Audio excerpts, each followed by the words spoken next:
एक नई वीडियो के साथ आज मैं फिर हाजिर हूं, आपका होस्ट दोस्त विक्रांत जोशी आपका स्वागत करता हूं मैं आनंद शॉर्ट्स में, जिसमें हम लेके आते हैं दिन भर की स्पेस और डिफेंस न्यूज की टॉप खबरें। तो चलिए जान लेते हैं। अपनी सबसे पहली खबर की बात करेंगे तो वो K4 मिसाइल्स की तरफ से आ रही है। आपको पता है कि एक सबमरीन लॉन्च बैलिस्टिक मिसाइल है जिसकी मारक क्षमता कुछ 3500 किलोमीटर तक आंकी गई है और इसका पुराने समय में कई बार टेस्ट भी हो चुका है, पर वो एक फिक्स्ड पॉन्टून के द्वारा किया जाता था, कभी भी इसको सबमरीन के द्वारा लॉन्च नहीं किया गया है। और हमने कई बार यह खबर सुनी भी है, पास्ट में कुछ 1 महीने 1.5 महीने सुनते आ रहे हैं कि इसका ट्रायल होने वाला है और हर बार यही कहा जाता है कि 2 दिन बाद इसका ट्रायल होगा, पर नहीं होता है। आप में से कई लोगों ने इसकी अपडेट मांगी थी, तो आज इसकी अपडेट और निकल कर सामने आई है कि इस वीकेंड यानी कि सैटरडे संडे में इसका ट्रायल हो सकता है। अभी नवंबर की शुरुआत में ही इसका ट्रायल होने वाला था, पर जो आप जानते हैं कि साइक्लोन बुलबुल आ गया था, तो इस कारण से इसका ट्रायल रुक गया था और अब जाके इसका फिर से ट्रायल किया जाएगा, जिसकी डेट 1-2 दिन बाद की बताई जा रही है। आप जानते हैं कि इसको अरिहंत क्लास सबमरीन के लिए डेवलप किया गया है, पर यह जो इसका ट्रायल होने वाला है वो अंडर वाटर पॉन्टून के द्वारा होगा, यानी कि ऐसा कोई प्लेटफॉर्म बना होगा अंडर वाटर में जो कि एक सबमरीन की तरह काम करेगा, सबमरीन के लॉन्च सिस्टम की तरह काम करेगा और वहां से जाके इस मिसाइल को लॉन्च किया जाएगा। अभी कल की खबरों में आप लोगों ने सुना होगा कि इंडियन आर्मी ने 2 स्पाइक मिसाइलों का ट्रायल किया था, महो जो कि इन्फेंट्री स्कूल है वहां पर किया था, और फिर राफेल डिफेंस सिस्टम की तरफ से एक प्रेस विज्ञप्ति जारी की गई थी जिसमें कि यह कहा गया था कि इस प्रकार के ट्रायल किए गए हैं और भारत 33वां कंट्री बन गया है जो कि स्पाइक मिसाइल खरीदा हो।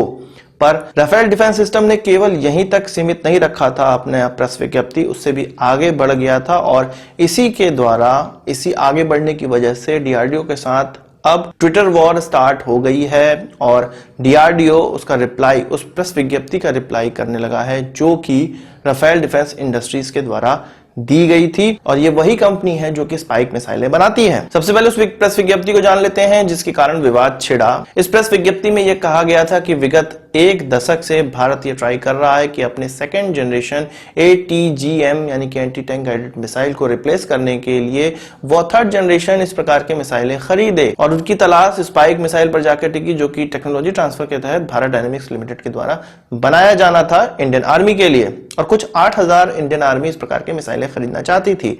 पर किन्हीं कारणों से उन्होंने डीआरडीओ की डेवलप की जाने वाली मिसाइलों को प्रेफरेंस दिया और स्पाइक मिसाइलों को खरीदने से इनकार कर दिया। फिर भी कुछ छोटी सी मात्रा में ही सही भारतीय आर्मी उनका यह मिसाइल खरीद रही है और 33वीं ऐसी आर्मी बन गई है, ऐसा देश बन गया है जहां पर स्पाइक मिसाइलें इंस्टॉल की गई हैं। वहीं उन्होंने यह भी कहा कि डीआरडीओ के द्वारा जो मिसाइल डेवलप की जा रही है वो 3rd जनरेशन की है, जबकि spike missile spike LR 4th generation की मिसाइल है।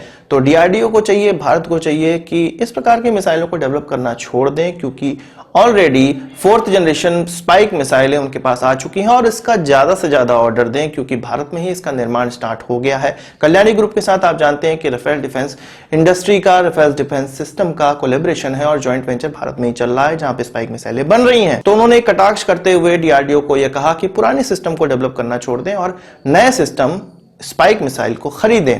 डीआरडीओ ने फिर जो ट्वीट में रिप्लाई किया उसमें यह कहा कि जो इस प्रकार की प्रेस विज्ञप्ति जारी की जा रही है वो जानबूझकर की जा रही है और डीआरडीओ के द्वारा जो ATGM डेवलप किया जा रहा है वो स्टेट ऑफ आर्ट है, यानी कि एक बहुत ही उन्नत सिस्टम है और भारत को उस पर भरोसा करना चाहिए। तो जो भी है, हम जानते हैं कि डीआरडीओ का यह सिस्टम 3rd जनरेशन का है और स्पाइक मिसाइल 4th जनरेशन की, और हम ये जानते ही हैं कि स्पाइक मिसाइलें डीआरडीओ की जो अब डेवलप की जाने वाली मिसाइल है उससे 1 जनरेशन आगे है।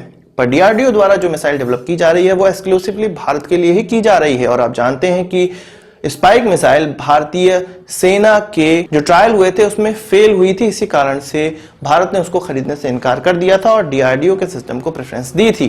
तो दोनों ही अपने अपनी जगह सही हैं। स्पाइक मिसाइलें इंटरनेशनल लेवल पे अपने मिसाइलों को प्रोजेक्ट कर रहा है, वहीं डीआरडीओ भारत के लिए एक्सक्लूसिव मिसाइल डेवलप कर रहा है, पर जनरेशन गैप यहां पर जरूर है। अब बात करते हैं एनएएल के द्वारा डेवलप किए जाने वाले रीजनल ट्रांसपोर्ट एयरक्राफ्ट की, जिसको RDA-90NG कहा जाता है, और ये कहा जा रहा है कि ये सारस से एक कदम आगे वाला एयरक्राफ्ट होगा जो कि 90 लोगों को ले जाने के लिए काबिल होगा। तो इसकी डिटेल कुछ अब एनएएल के द्वारा जारी कर दी गई है। यह 3 काम के लिए डेवलप किए जाने वाला एयरक्राफ्ट होगा। यह मिलिट्री पर्पस के लिए होगा, यह कार्गो के लिए होगा और सिविलियन एयरक्राफ्ट भी होगा। बेसिकली इसको सबसे पहले सिविलियन एयरक्राफ्ट के लिए डेवलप किया जा रहा है। इसके अलावा इसमें लगने वाले इंजन के लिए विभिन्न कंपनियों से सहयोग भी किया जा रहा है, बात भी की जा रही है और यह देखा जा रहा है कि किस प्रकार के इंजन के द्वारा इस एयरक्राफ्ट की क्या परफॉर्मेंस रहती है। और कुछ कहा जा रहा है कि 6 अलग अलग प्रकार के प्रोटोटाइप तैयार किए जाएंगे और इसका लक्ष्य कुछ 2025 तक रखा गया है। इसकी कुछ डिटेल जो निकलकर सामने आई है वो इस प्रकार से है। इसकी जो रेंज होगी वो 1500 किलोमीटर की होगी, सर्विस सीलिंग जो होगी 27,000 फीट की होगी, क्रूज स्पीड होगी वो 550